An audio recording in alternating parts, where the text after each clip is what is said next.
Hello everyone, and welcome back to another video, another One Piece chapter video. And guess what, guys? I know it's been like 2 weeks once again, but don't worry. Oda is here to save us. He is here to save us once again. And right now, we are going to be doing chapter 1114. Goated. Anyways. It's titled The Wings of Icarus. And I still don't know what the Wings of Icarus means, but I kinda see it. But anyways, we're moving on to the cover chapter for this, and it's called Oni Child Yamato and the Holy Inari Shrine Pilgrimage, Volume 4. And it says, so the task that Kinemon is giving to Yamato is that, it says, I ask you that you complete a pilgrimage to Hakumai and return this sword to Enma Shrine in the late Yasui's stead. Basically, what Kinemon is saying to Yamato is to take, I think, Yasui's sword to the Enma Shrine for Yasui because he died, sadly. She's going to bring the sword to the shrine, which is very cool. Here's how it looks like, guys and girls. Right now we're gonna get into the story. So, oh my god, let me tell you guys, it gets crazy. I'm not even lying to you. Also, it's kind of nighttime for me, so if you see me a little drowsy, I'm sleepy right now. But we provide bangers for the fans. And right now we're at Navy HQ. And basically last chapter, Vegapunk explained that the entitled world is gonna eventually sink, and Vegapunk is not capping. He is 100% like telling the truth, because we already know up in what's it called, Water 7, you know, every year it rises and rises and they gotta build more and build more. Same with Wano as well. That happened to Wano, but Wano had a little different thing going on, I don't know. But anyways, we cut to Navy HQ, and all the vice admirals, or just rear admirals, I'm not sure, but they're basically saying, like, does he realize what he's even saying? And some of them are like, is this even true? And we can see Hina as there as well. And Akainu is just like, Vegapunk. You can just see him having a little glare. And we cut to a bunch of the cities in the One Piece world. So we go to Mock Town, and a bunch of the thugs are just like laughing at him, saying, bro, he's lying. He just wants to take down everyone with him. What is he even saying? And one thing that we do see is that in Water 7, I'll read to you what it says. It says, if he was just talking about the city, I'd believe him in an instant. But the whole world, it'd take a lot more than rising tides to do that, right? And we can see, I forgot their name actually. I think Polly? Not sure, but it's the guy who has the rope, devil fruit. Which also, not gonna lie, guys, imagine having a rope devil fruit. Like, that's cool and all, but like, that's basically a lesser version of Doflamingo's fruit. Like, you can make ropes out of string, not gonna lie. So I feel bad for that dude who ate that fruit. But anyways, we also cut to Impel Down, and guess what? We see Doflamingo reacting to the news, and he says, this just gets better and better. Isn't it your job to take care of the inmates, Magellan? What are you gonna do if the prison gets completely flooded? And then he says, you have a point. The sudden sea level rise earlier caused havoc with some cells, and that was only 1 meter. How many meters would it take to cover the whole world? He says. And then we cut to Doflamingo saying, most urban areas would have been screwed if the water levels just rose another 5 meters. Maybe we should all evacuate. We could always go somewhere higher up. Foreshadowing. We go to the Ryugu Kingdom, which is the Fishman Island Kingdom, and we see Shirahoshi and I think it's Ryugu, his name, I don't know, but the dad of Shirahoshi, and she's like, is that really gonna happen? And then the king's like, it sounds outlandish, Jamon. It does sound outlandish, but Vegapunk knows what he's talking about. And then we cut to Egghead, the island of the future, and it says, this is crazy talk. Oh, these are the Marines that are on the ships, which are their vice admirals. And then they're basically saying, enough with the lies, Vegapunk. Enough with the lies and madness, Vegapunk. And we see all the girls say they're angry, obviously, at Vegapunk because they can't stop the broadcast. And they should just croak and die. Not gonna lie, just die. Like, we don't need no Gorosei. Get out of here. They should just get one shot already, bruh. But they're pretty tough, not gonna lie. Like, I think tougher than Kaido level. I'm not gonna even lie to you. They've been taking shots from Gear 5th Luffy like it's nothing.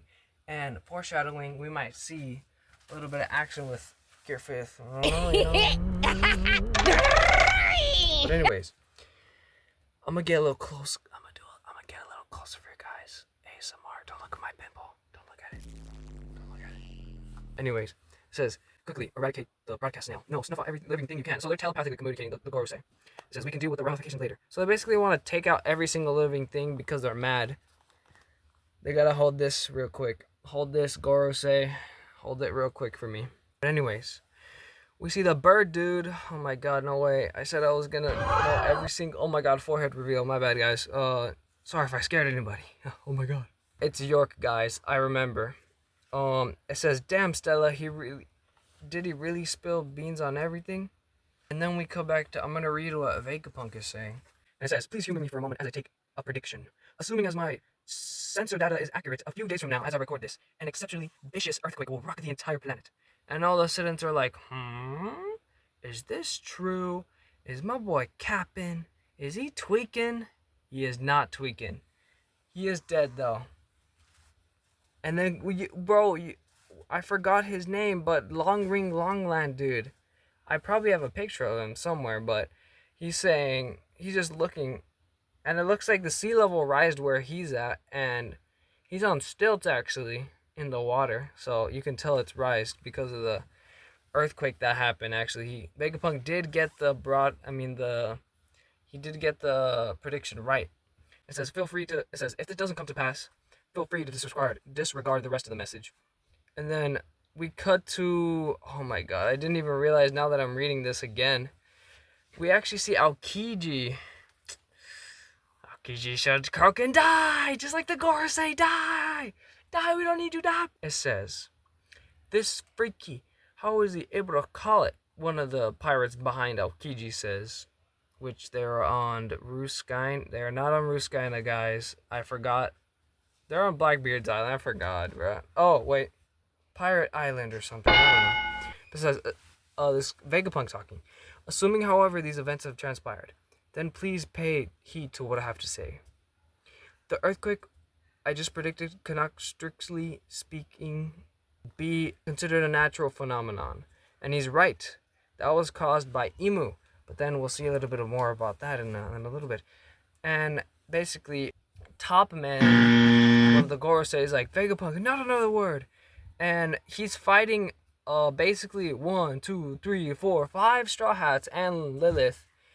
And damn, not gonna lie, they're kind of working one of the Gorosei, bro. Like, this is a sick panel, like, actually, like, for real. Alright, Chopper is guarding Robin, because the Topman is trying to, like, impale her and just kill her. And then Lilith just has a gun, I don't know.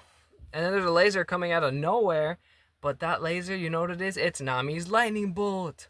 And then we see Brook doing a slash, you know, getting jiggy. And then Usopp, I think I already said Usopp, but he's getting some shots in. If I already said that, I don't know. But yeah, Robin just comes and saves everybody and gets saved by Chopper as well. And then the Topman is like, be gone. And I guess he just leaves. He just gets mad. He throws a little tantrum and just goes somewhere else. And then Vegapunk says, and that brought me to what proved to be my first grave sin. And then they're talking telepathically, the Gorosei. Mars, what is the status of the power station? I'm seeing to it now. We must preserve the contents of that room. I am almost there. Vegapunk says, I was fixated on my dream of developing an everlasting energy source, hellbent on driving the world to a brighter future. And then guess what? We see something called the Mother Flame. And then he says, but I flew too close to the sun. This isn't even explained. It just shows this. Like, did he get a piece of the sun? He got a little piece or something. I don't know. It's called the Mother Flame. and I'm so confused on what this is. But yeah, I forgot that one dude. Wait, I think this is Topman. He gets there and just starts smacking the absolute living shite out of the everything he's like can see. Basically, he's just trying to cut off the mother flame, I guess. I don't know. Maybe that's keeping the thing going. I don't know. But anyways, after that, it says, I shouldn't have gotten ahead of myself though. And then we cut back to the big warrior giant that he's stomping around literally everything, and they can't even do anything about it. That's how you can tell that this dude's a literal tank, even though it got defeated years and years ago. And it just cuts to the bull guy, the bull Gorosei, and then the giants are saying, "Youch, that's hot." And it is. They're saying, "We'll be burned to a crisp if we do not hurry." And then when Vegapunk, it's kind of like scatters. My bad if you guys are kind of like, what's going on? Oh my god, imagine if I had no eyebrows, guys. Look how scary I'd get. Anyways, it says, where the world is heading, we must first address the past, specifically what happened between 800 years ago. A century-long period that most think as a blank part of history. And we see a little silhouette of Imu. I wonder who Imu is, but we cut to the... Oh my god, we do a lot. There's so much in this chapter. Thank you, Oda. If I already said it, thank you. Thank you so much, Oda. Thank you so much. This was actually a pretty long chapter, guys. Not gonna even lie. But anyways, it says, we cut to the Celestial Dragons. They should also die! They should also die too! Those miserable Marines, what are they doing? Hurry and shut this cretin's mouth.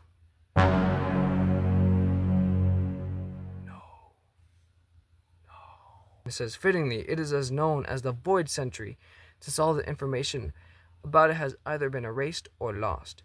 And that is true for the most part, but there is one last key to unlocking some scraps and echoes from back then. And some of the Celestial Dragons saying, death is too good for him. Bring back his body. I'll tear him from limb for limb. The Celestial Dragons are gonna die! One of the Celestial Dragons that we've seen, I don't know if I have an image. It's this person somewhere. And it says, the Void Century. What is he talking about? So some of the Celestial Dragons don't even know about this.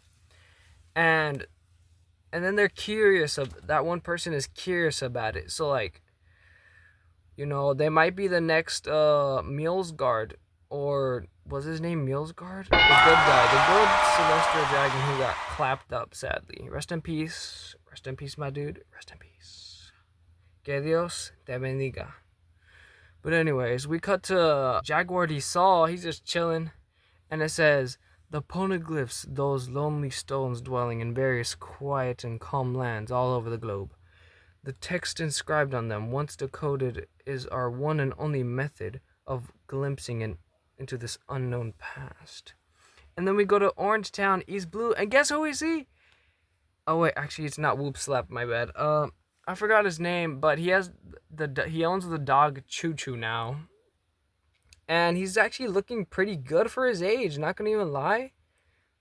He might be old, but he looks even fitter than last time. Like, remember when you saw him all the way back in when Buggy was trying to go crazy? Yeah, it might just because he has shorts on, I don't know, but he's drippy too, not gonna even lie. He upped his A game. But anyways, there's a kid reading next to him, and it says, that way back then when 20 kings teamed up to create the world, I wonder if this old timer knows about any of them. And then the old dude says, who can say? What do you think, Choo Choo? Oh my god, Choo Choo the goat, for real. The goat, for real. Anyways, we also see, I forgot, the Boa Sandersonia sisters, the warriors, the Amazon Lily warriors, basically, that one girl also. It says, and then they're listening to the broadcast, and then we see Vegapunk speaking. It says, despite this, any attempts to decipher the poneglyphs is considered taboo by the world government, and so I felt compelled to commit my second grave sin. I betrayed the government and studied this forbidden area myself. I was fortunate enough to inherit several documents from a certain group of exceptional archaeologists, and that allowed me to decipher a number of poneglyphs. I pursued this research as far as possible, and I have no regrets. And we see Robin, Nami, Chopper, Lilith, Brooke, and they're all okay. And Brooke is calling to Zoro and Jinbei, so they haven't even arrived yet. Wonder then when they're gonna get here. And then it says, history is a story after all. And basically the clouds start moving and they start like extending. And this is actually Edison's doing, and he's like down there from the globe, and basically the Straw Hats ship is like right here, and then the thing is like extending so they can just push the ship and go down into the water, because if they didn't, they would have just crashed onto the island. But now they have a actually escaping chance. So escape plan. And I say, ooh, we're near to the end of the chapter, guys. And now we cut to Vegapunk. I like to read as Vegapunk mostly. Not read as Vegapunk mostly, but I like to read all of his dialogue because it's actually very important. So I like to just read it for you guys. It says, and in truth. I'll try and do a little voice for him. And in truth, I only know a small fragment of this 100-year-long tale. It wouldn't have been right to leave you with a baseless speculation. So I'll limit myself to the facts as I know them. The star of the story was born 900 years ago in a bountiful advanced kingdom. And just like the legendary sun god Nika from the fables of Elbaf, he too fought with a stretchy and elastic body. They call him Joy Boy. He was the first man to take to the seas. The first one to be called a pirate. Dude! Oh shit. Dude! Oh my god!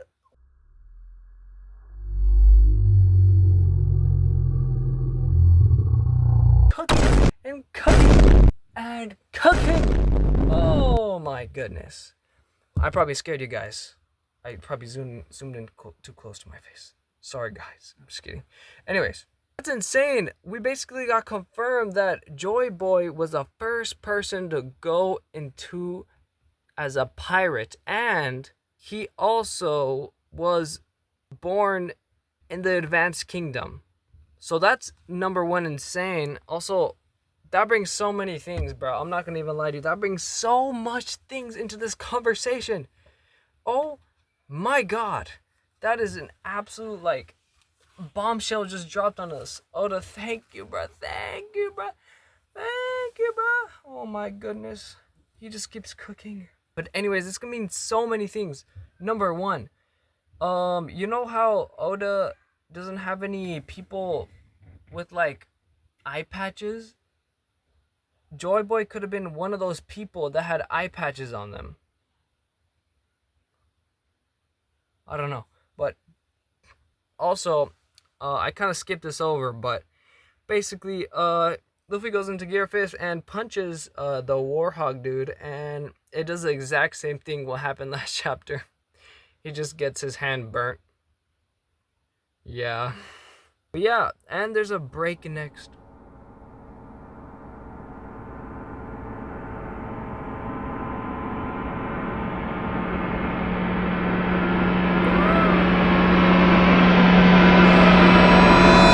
Why? I mean, it's understandable. He cooked so hard, he had to take a break. He cooked, bruh. He cooked, guys. Oh my god. I don't even know what else to say, bruh. What time is it? Oh my god, bro. It's very late.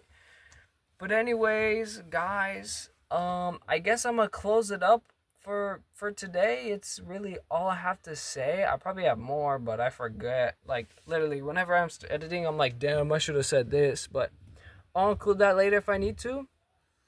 I need to go to sleep, honestly.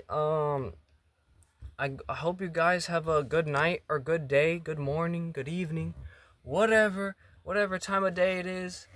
I guess this is Super Mario Ash signing out, and I'll see you next week, or maybe even this week. Who knows if I have time to make a video about this also. What I mean by that is like go into full depth, or maybe just make another video. And also leave a like, comment, subscribe, and yeah, leave a little silly comment if you guys like to, you know. I like the feedback, you know. If you guys want me to do something else, switch it up. Because usually, I usually almost never have time for anything. But, hey, you the viewers, you guys gotta tell me what you need. Also, I made this really funny edit of Frieza. So I'm gonna show you guys right now. Bye-bye. It seems you're my friend. I really like my friends. Sabon, get the friend maker.